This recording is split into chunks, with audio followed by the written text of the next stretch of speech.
Welcome home, Bitcoin truth seekers. It is Sunday, February 20th, 11:32 a.m. here in the Arizona desert. As always, BitcoinDailyView.com. I got to update it. It still thinks it's Valentine's Day. But anyway, check out Hemp Paste, check out Blockchain Education, check out Trade Genius. All good stuff. So let's rock this out. Today, we're seeing some good news. Putin and Macron agree to hold trilateral talks in the next few hours to halt escalation in Ukraine. And it all comes down to this line right here, okay? According to Russia's state-owned RT, Putin brought up the ongoing pumping of Ukraine with modern weapons and ammunition by NATO countries, which is pushing Kiev toward a military solution to the so-called Donbass problem. Anyway, like I've mentioned before, I personally believe this whole thing comes down to, old boomer warhawks with their oxygen tanks who think the Cold War is still happening, and they're pushing NATO nations along Russia's border right now. Russia's not going. Putin cannot allow there to be nukes on his Ukrainian border, I should say Russia's Ukrainian border Russia's Ukrainian border. He just can't do it. He cannot allow it. I think that it was like George Walker Bush, George, the first Bush, the one that was Reagan's vice president, said, hey, we will not move east if the Russians pull their forces back out of Europe, and we followed them, well, pretty much with NATO nations. So I'm really not for or against anything as far as world leaders and all this politics and all that kind of stuff, but I do kind of care about the truth of it all. I'm not saying Putin's a good guy. I don't like Macron. I don't like any of the world leaders, to be honest with you. So I think that I'm kissing anybody's ass. I'm just saying that this is what it's all about. And it's an interesting situation. And even with this, like this tweet here, if Macron achieves a diplomatic solution with Putin explicitly by circumventing the U.S., which is happening because the U.S. just has this one note they're playing. They keep saying that, Russia's like Putin's riding a woolly mammoth across the Ukrainian border right now with a bottle of vodka in one hand, the AK in the other, and it's on. And well, you've got, Germany and France and Russia right now putting on pretty much 24/7 talks. They're like, French President Emmanuel Macron and Russian President Vladimir Putin have agreed to take urgent measures to de-escalate the situation in eastern Ukraine. And why this is happening, and Germany's in on this too, if one reads through this, I'll put it in the live chat. It's already been shared over at Bitcoin Daily View Telegram.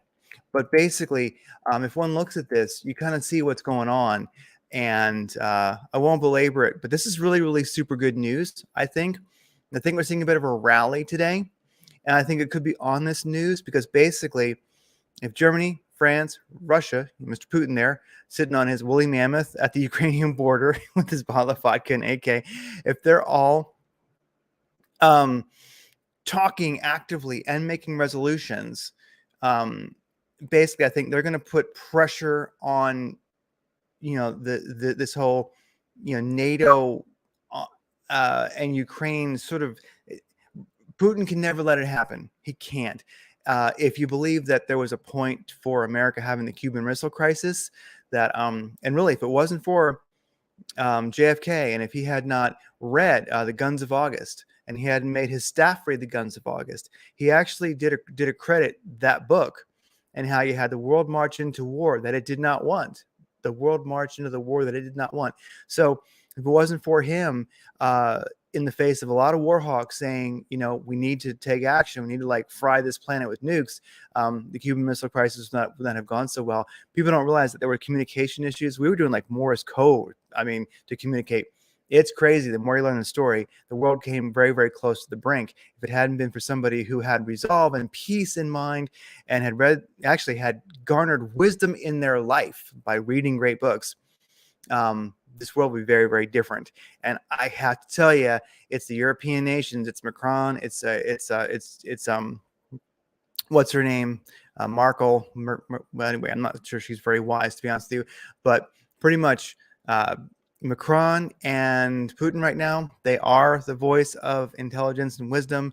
The U.S. administration just keeps saying that Putin's riding across the border on a friggin' woolly mammoth and with his AK, and it's just not the truth. It's such a to understand the situation, you really need to be a bit of a World War II historian and understand even just the Ukrainian, Russia relationship. Anyway, with that said, America's trying as hard as it can. I saw right after this, I'd have to go look it up. I don't want to make this any longer than it has to be. Can I find it super, super quick here? I think I can. Yes, right after this story was put out, what do we have here? We have this from FX Hedge. U.S. Intel confirms, this is right at 9:22 this morning, Russian troops have actually received orders now to proceed with the invasion of Ukraine. CBS News. Okay, look at that. And then look at this. Wait a second. But Macron and Putin are actually de-escalating right now. You got to realize what's going on. I have never seen, we saw the first Gulf War and shit. We've seen this stuff before. But anyway, cooler heads may prevail. I'm going to go listen to an Audible, The Guns of August, once again, in honor of JFK, and in honor of like Putin and Macron, who are not falling for the globalists wanting another war to distract from whatever, bring in the Great Reset, whatever they want to do. Anyway, with that said, I ain't saying I like Putin. He's an ex-KGB dude. He's not a good guy. I mean, I'm just saying that, you got to do politics or they do you. And when it comes down to it, I'm with Macron. I'm with Putin. We need to get NATO out of the Ukraine and have peace on earth. With that said, looking at why I mentioned all that is I probably shouldn't go into it so much, but I'm mentioning it because I do think that part of why we're seeing a slight rally is I do believe that they're creating political leverage, which is not allowing the U.S. admin to push this nonsense. It's really putting a magnifying glass on them. So I think that's why we're seeing some optimism in the crypto market. That's why I went into all that. Now, I'll rock through this so I don't bore the crap out of you. Looking at Coin 360 hourly chart, we're beginning to see some green here. When you look at the hourly, things are picking up a little bit. I like what I'm seeing. If we do look here over at Bitcoin, live Bitcoin charts, we're still in the red. We're still definitely in the red, except for BitTorrent old, whatever that thing is. I don't even think it's real. Anyway, we're still in the red, but this is looking at the last 24 hours. But looking at the last hour, we're beginning to see some green in the market, and Farm is losing its damn mind. We'll take a look at that. All right. All right, keeping going here. Looking at Bitcoin trading volume explicitly, last 24 hours, we are looking at, let me just refresh that, 2 billion basically, 1.2 billion on Binance and Coinbase, not even half a billion. Very, very low volume, but more than yesterday. A little bit of optimism coming in. If we can get over 3 billion today, or especially 3 billion by the time we roll into markets opening on Monday, I think we're going to be in a good spot. So optimism returning, terrible volume, but better than it's been. All right, looking at where'd that other one go? Our Cryptometer needs to go here. So Cryptometer, let's refresh this one. It is seeing 2.7 billion over last 24 hours. Volume change down by 29%. Market buy orders down 41%. Market sell orders now only up 17%. That's doing better than yesterday. So we're seeing some optimism in the markets, and I do think it's because of these two studs right here. You go, Putin and Macron. Be funny if Putin was the cool head that stopped World War III. Think about that. Anyway, with that said, Binance, looking at spot trading on Binance and Coinbase, the big ones. Binance, 10 billion, very, very, very low, but up 18% last 24 hours. And that's pulling it out of this downward trend on the 7-day chart. So boom, it's doing pretty good. Coinbase, only 2 billion. You want to be over 3 billion for a good day, but we're up 9%. The trend is moving up. We're beginning to see a tangent on the 7-day graph, which is pretty, primitive there, but I'm working with it. You use the measurements you got. All right, Binance. You want to see at least over 50 for a day to be really happening. Over 75 is much better. We're right now at 39 billion, but we are up 18.97%. So optimism, in my opinion, as we roll into Monday, is beginning to return to the markets to some extent. Can you dig it? I can dig it. All right. looking at longs versus shorts on Binance, where the volume is, longs 65%, shorts 34% for Bitcoin. Okay. For Ethereum, 65% long, 34% short. All right, there you go. Definitely a long bias in this extremely volatile and turbulent time. Now, if you look, this is a 10-second chart, but it has a lot of time in it here. It's going back to like, what's this? 22nd of February. This is the 22nd. No, what? No. 19th of February. Sorry. Going back yesterday. Like it's like 9 a.m. yesterday. So we have a lot of, time, 10-second chart, a lot of data here. We were kind of cruising along, a little bit of like, you can't quite see it the way it's, I have so much, pulled in here, but a lot of turbulence, a lot of longs and shorts getting wrecked yesterday. But this morning, of course, as you can tell, we had a dump. Now we're kind of holding sideways. You can see some serious longs got wrecked. Look at that. Look at that sell volume happen. We have kind of leveled out. We're going sideways. I'm watching here in general. It looks like the whales. This is a bit of an intuitive feel. I was looking at this earlier too. The whales are kind of done with their big moves, probably on the. And if you ask me, okay, high octane speculation. Okay, high octane speculation. As this news gets out, okay, and this bullshit news gets basically shot down, pardon the pun. I think we're going to see a BART pattern here. Boom, we're going to go right back up to like, maybe even 39.40 again. Perfect BART pattern. Bad news, good news.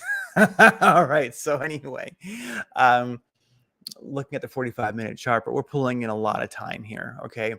Earlier we had this nice channel Bitcoin was in. Of course, it dumped. It went to a lower channel, kind of came back up into this channel. Now it really has dumped again.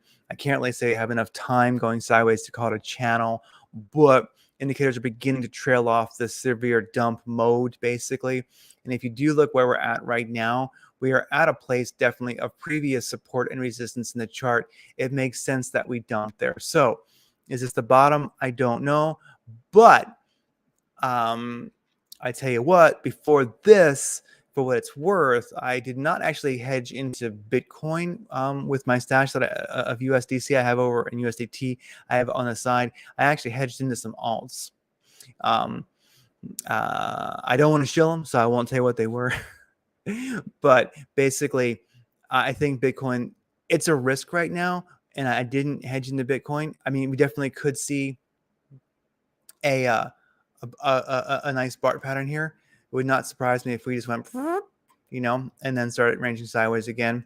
Or, we just basically made it like this far and kind of like, and then found this lower range, which would make sense because it would kind of make sense to get rejected by that 200 moving average right around 41,800.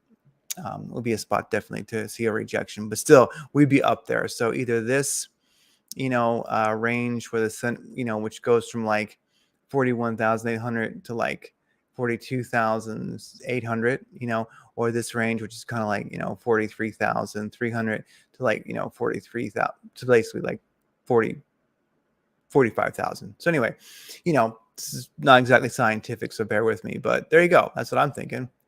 Anyways, so groovy, right? I like it. We're sitting at previous support and resistance. Like I said, I did not hedge at this moment quite yet back into Bitcoin, but I did hedge into some alts that I felt had stronger charts. And if Bitcoin's going to recover, well, they'll recover. So anyway, small plays. All right, small plays. But, I'm feeling good. I'm feeling good about Monday morning. Now, Farm versus USDT. This is cool. It's on Binance. It's also on Coinbase. I like that. I like things that are on a few exchanges that people can actually play. So Binance, Coinbase, Coinex, and Polynex. I'm sure you're on one of those, right? Anyway, this is interesting to see. So this sucker exploded. Boom. I like it because it's this beautiful, it's been on a downtrend. That's things that I'm often looking for, a downtrend. You get below the 200 moving average, and then you explode. And you got a blue diamond merit badge. There you go. You broke the 200 and the 314 in one candle. Now you're coming down. It's all about, these indicators look good, to be honest with you. It's all about, are we going to bounce? We're going to find support in this 200 moving average. If we start to find support in that 200 moving average, and get back above this 314 and start rolling sideways around $103 a farm. And with enough sideways action, just kind of watch it. It's all about your preferences. To me, I want to see something that looks like this.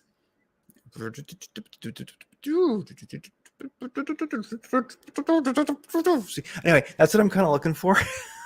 So if it starts looking right and the indicators look right, and it spends enough time up there to give me some confidence, this might be a play. It's all about, will it stay above that 200 moving average? Is it going to bounce there or not? If it does, this might be an interesting play. I have no idea why farm is pumping. I have no idea what farm is, but I don't care. I'm a trader, you know. and farm's doing good. All right, here's one of the things I find interesting is XRP starting a Fibonacci sequence when it started to move up way back on the 4th of February, like many alts did. You know, right now it is kind of, it is below, it's still kept above the 0.5 fib line. So, you know, this is not a bad deal. The 200 moving average is right above the 382 fib line here at around 79 cents. So I'm going to watch this one. I think it's building momentum. You know, when things flirt with the 200 moving average like this, as you can see these little purple squares, that's a break above the 200 moving average. And of course, we basically had a merit badge. As you can see the blue diamond merit badge. I want to watch this one. I want it to break the 200 moving average. I want it to kind of get, I don't like really trading between the 382 and the 236 fib lines. As you can kind of see, I find just from my meager experience that level is always kind of transitory. It doesn't really do much, and it usually falls from there. It's not one of my favorite ranges. I'm going to watch this thing for I'm just going to watch it. I'm not sure what to do with XRP yet, but XRP versus USDT, if you're an XRP fan, I'm not, but the chart's interesting. I'll trade it if it does well. Okay. Is there anything at all? Let's take a quick look here. Is there anything that has started moving? Farm's about it. Anything? Sol's got 3%. I heard Sol was moving earlier. Let's take a quick look at Sol.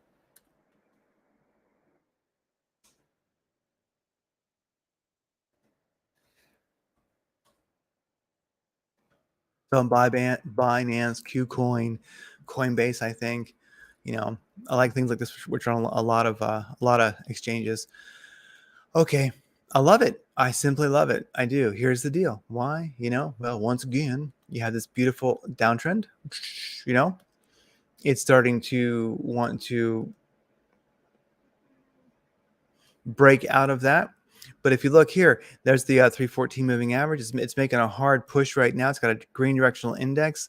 ADX is around 18, needs to be at least 20, 23 before I get in. 25 is better. Squeeze indicators firing off. The SME binary candles are about to go green. KRI is in the green.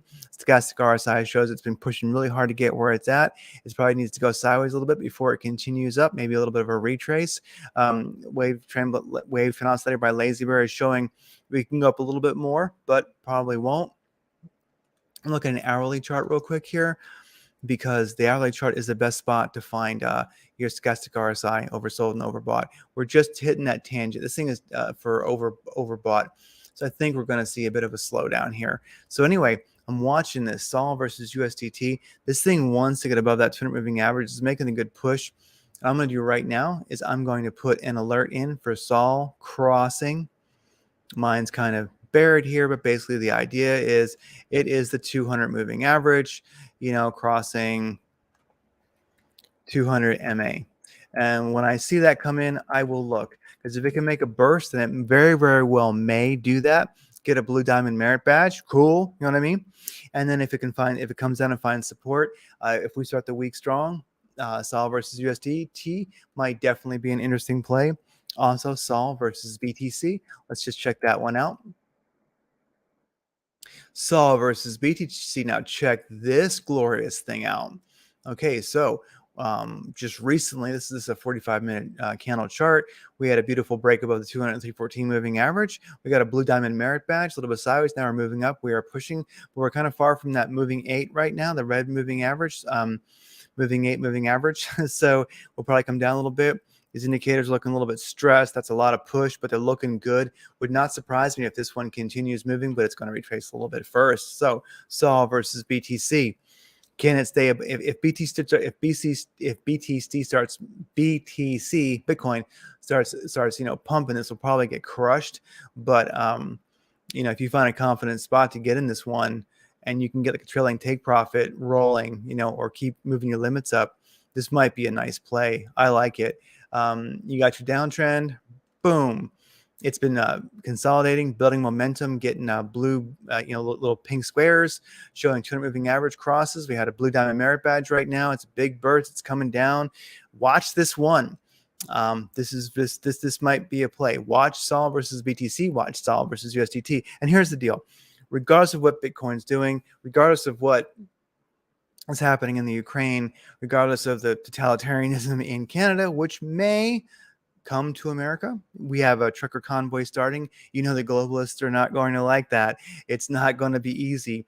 The globalists are already going like, you're going to pull that in America. Heck no, it's not going to go. It's going to be a struggle. But a lot of very powerful people are behind the trucker convoy that's getting loaded up to run in America. But wow, that will be a friggin' epic struggle to see that one. Anyway, guys, this is wonderful. I like what I'm seeing. And no matter what the damn market is doing, what the world is doing, we can find coins that are making money. We can hop in. We can keep making gains. And the thing is, if you make gains when it's hard, you will friggin' make a Lambo gains when it's easy. It's hard right now. If you make one sat, close that deal, celebrate. Because if you can do it today, if you can do it Monday, when it gets easier, and it will very, very soon, as some things resolve that are going on in the world that are kind of scary, you deserve it. You deserve to be friggin' wealthy, and you will be in 2022. Well, I can't guarantee that, but I believe you will. I believe in you. And here's the deal: because while everybody else is not thinking about crypto right now, what are you doing? You're keeping it real, because laziness, ego, weakness, and immediate gratification will all try to pull you off the path every day. But you're here thinking about crypto, focusing on those big dollars. So laziness, ego, weakness, and immediate gratification will all try to pull you off the path every day. We won't let them. We're going to have amazing, green, powerful, Lambo-ridden portfolios this year. So keep after it. I'll see you tomorrow. Thanks for being a part of the peaceful revolution. Every Bitcoin Satoshi you own is a punch in the globalists' ass. Take care.